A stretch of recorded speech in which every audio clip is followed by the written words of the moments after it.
Are you serious? You want to use your paid leave now, during such a busy time? What are you thinking? Mary, the executive, snapped at me. Yes, I'm serious. It's for my brother's wedding. Fine, take the day off. Actually, don't bother coming back at all. You're fired. Do you understand? Those were the shocking words I received from Mary when I requested a single day of paid leave after dedicating over 10 years to the company. It was the breaking point for me after enduring her harassment for so long. I quit. I'll be using my remaining 40 days of paid leave starting today. Thank you for everything over the years, I said, taking off my apron and gathering my belongings. Little did Mary or I know, my departure would lead to a major crash in the company's stock prices. My name is Lisa. My brother Bob and I had a comfortable life with our kind parents. Every summer, we'd go on 2-day trips, often visiting famous amusement parks within the country. However, our lives changed drastically in the spring of my senior year of high school. My parents went to a nearby tourist spot for cherry blossom viewing, something they often did together. Bob and I easily saw them off, not knowing it would be the last time. On their way back, they were involved in a multi-car accident. Their car was wrecked, and both of them passed away suddenly. Bob and I, who had been comfortably protected by our parents, were thrown into the rough seas of society. As the older sister, I had no time to mourn. I had to shoulder the burdens of life quickly. Bob was still in middle school, so I had to be strong for both of us. Holding back my tears, I took care of all the household chores. Fortunately, we had some savings and insurance money left by our parents, so we weren't immediately troubled by living expenses. However, Bob was a bright student who excelled in his studies. Unlike me, I wanted to give him the opportunity to go to college. I was speechless when I checked the college tuition fees. I had wanted to go to college myself and study nutrition, but that wasn't an option anymore. Deciding to use our parents' savings for Bob's college, I realized I needed to find a job as soon as I graduated from high school to sustain our future. My job hunt went relatively smoothly. When considering where to apply, I thought of working somewhere related to something my parents loved. That's when I found out about a confectionery shop called Johnson's, which made chestnut sweets, a favorite of my parents. The place was easily accessible from my house, so I set my sights on Johnson's as my top choice and poured my heart into the resume.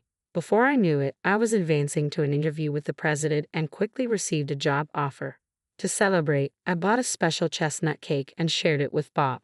He tearfully apologized for making me give up on going to college because of him, but I kept telling him not to worry. He shouldn't worry about such things. I hugged him and repeatedly assured him it was okay. Although giving up on college was disappointing, I was genuinely happy to work at the store my parents loved. I learned that Johnson's, a confectionery store, was unusually a publicly traded company and quite large. I felt a little pride in being able to work at the main store. Life as a working adult was busy but fulfilling. I'd work all day, come home, cook dinner, clean up, and sleep. In the morning, I'd do laundry and head to the shop. Since I had decided to use the money my parents left for Bob's tuition, I supported our living expenses with my salary alone. I would score supermarket flyers for bargains to feed a hungry high school boy and myself while cutting down on food expenses. I wanted cute cosmetics now that I was working, but I settled for cheaper ones from the supermarket. I kept telling myself to save until Bob graduated from college. He offered to help with household chores, but knowing he studied late into the night, I firmly refused. When I told him, "We can't afford a gap year, so you need to study hard now to make up for it," he understood and began to study even harder. Every day his hard work paid off, and he got into a national university. We cried and celebrated together when he got into his first choice university. Once in college, Bob started part-time work, bringing a bit of ease to our lives. When he bought me a dress with his first paycheck, I was so moved that I cried on the train home. Bob's college years flew by quickly. He secured a job as an executive assistant at a company under Smith Holdings, a major corporation, and decided to move out after graduating. It felt like a hole was left in my heart when Bob, whom I raised like a parent, moved out, especially in the early spring chill. However, I was relieved that I could support him through college despite our parents' absence. At the confectionery shop where I have worked non-stop for 8 years, I have had many juniors and have become accustomed to the job. Now, there is almost nothing I don't know about the shop, and I have become good friends with the craftsmen and have become someone they can rely on. Yet being family-owned, the company retains some old-fashioned, harsh work practices. I had to do chores like waiting for the president's family and run personal errands for Mary, the president's wife. Mary was quite a handful, always wanting to be the center of attention. I tried to stay under her radar with big round glasses and a simple hairstyle, but still often faced her harassment. Still, I never thought of quitting. I wasn't sure if I, a high school graduate, could find another job easily, and I needed to support Bob. Plus, my pride in working with the chestnut cakes my parents loved kept me from considering leaving.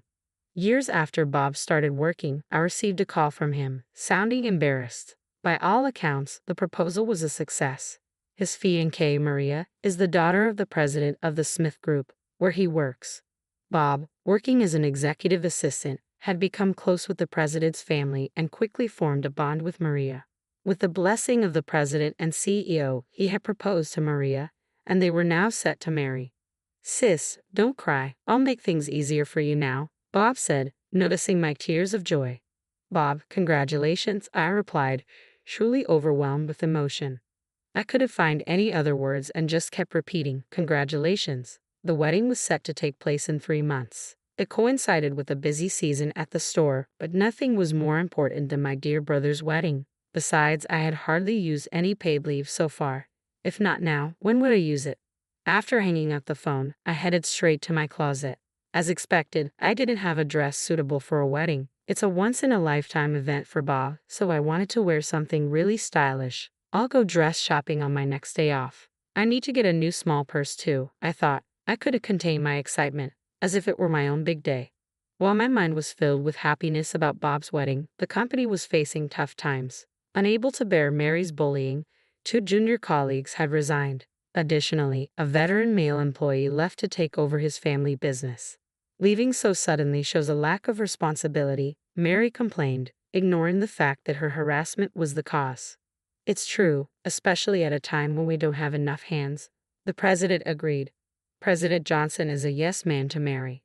It's pitiful that he can't stand up to his wife and follows her lead even at work. He's not reliable at all.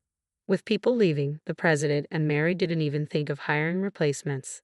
They dumped the extra work on us and just grumbled, which was truly exhausting. Still, I worked desperately, covering for the juniors who left. The wedding day approached before I knew it. I had planned to apply for a day off when Mary was in a good mood but hadn't found the right time to mention the wedding. With only 2 weeks left, I had to apply today. "Mary, good evening." "Oh, Lisa, what do you need?" "My brother is getting married." "That's great. Congratulations. And when are you getting married, Lisa?" I was just there to apply for leave. Why did she need to ask about my marriage prospects?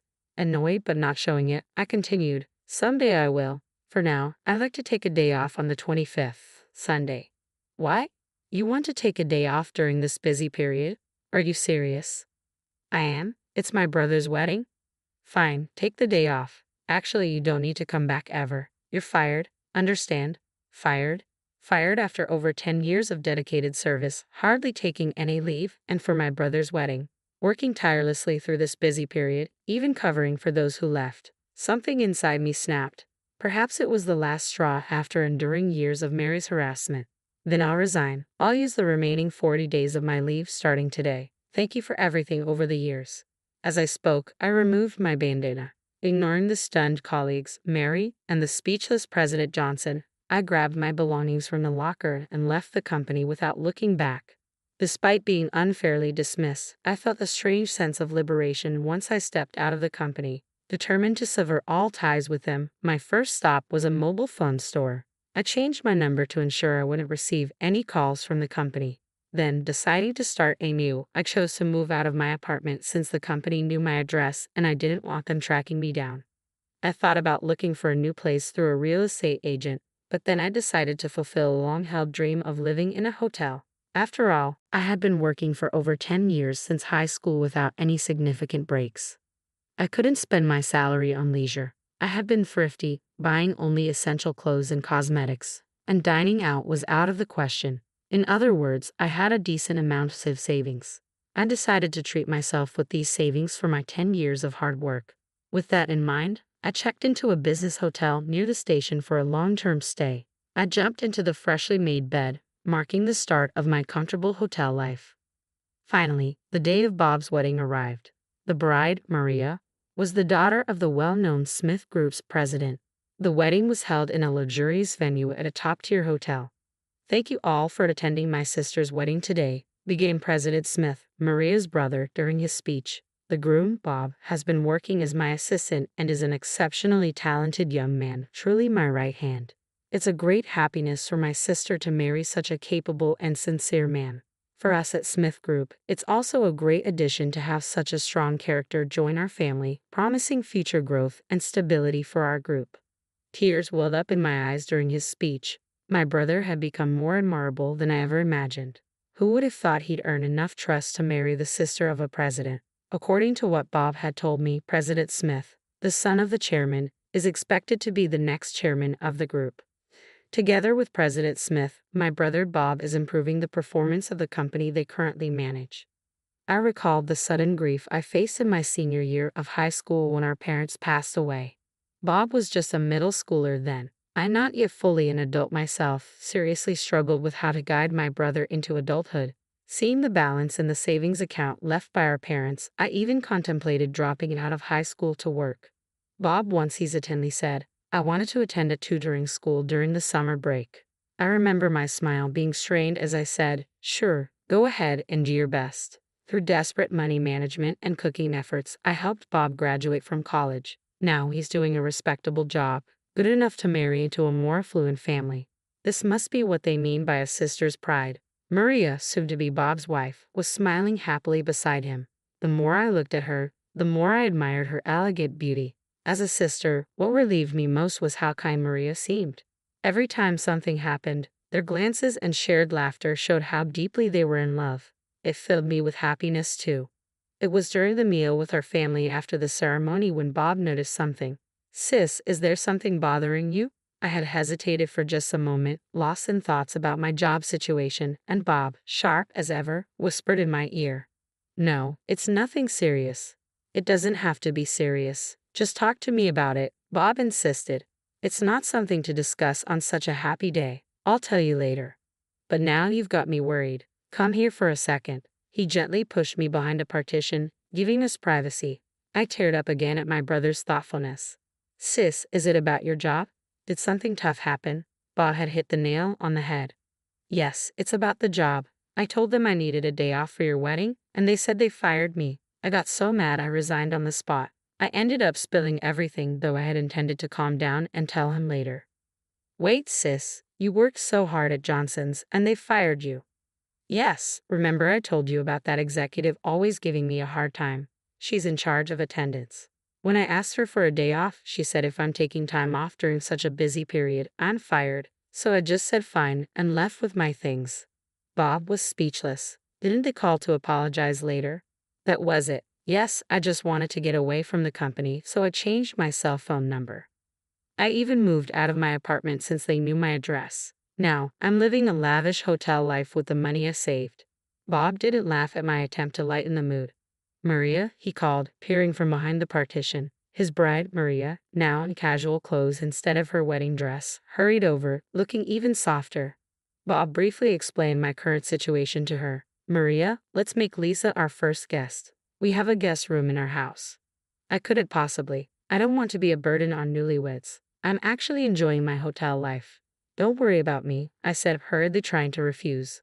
Bob interrupted. Maria insists, sis, really come stay with us. Living in a hotel, you can't cook and your nutrition suffers. Plus, you must be anxious.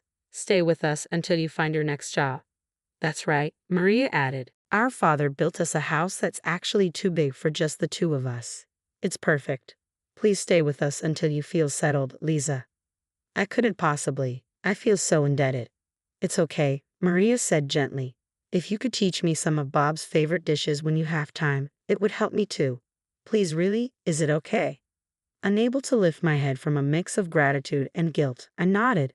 They both smiled, and it was decided that I would stay with my brother and his new wife. About a week after I started staying at Bob's, a man came to visit, escorted by Bob. It was John, the son of the president of Johnson's, where I used to work. I knew him by sight, but as he worked for a different company, we had hardly spoken. Why are you here with Bob? I asked, surprised.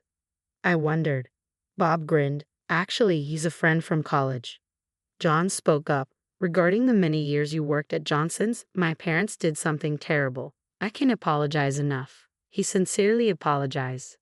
No, John, you don't need to apologize, I said. Well, I've been thinking of returning to the family business. I found out that your paid leave hasn't been compensated yet, so I'll make sure it's paid this week. Also, there's something confidential. John, not now. That's confidential to my sister too. Bob playfully stopped him. Though I couldn't find out the details, their demeanor made me think nothing bad would happen, so I decided to wait and see. A few days later, I saw on the news that Johnson's stock had plummeted. Had those two done something? Maria appeared with a smile. Lisa, I actually loved Johnson's chestnut cakes and held a lot of their stocks. But after what they did to you, Bob and I discussed it and sold them all.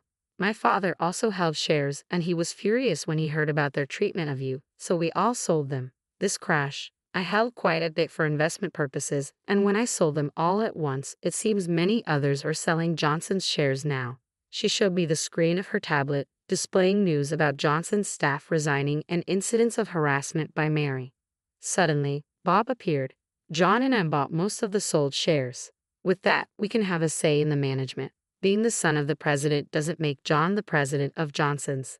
At the next shareholders meeting, we plan to oust the current president and executive director and install John as president.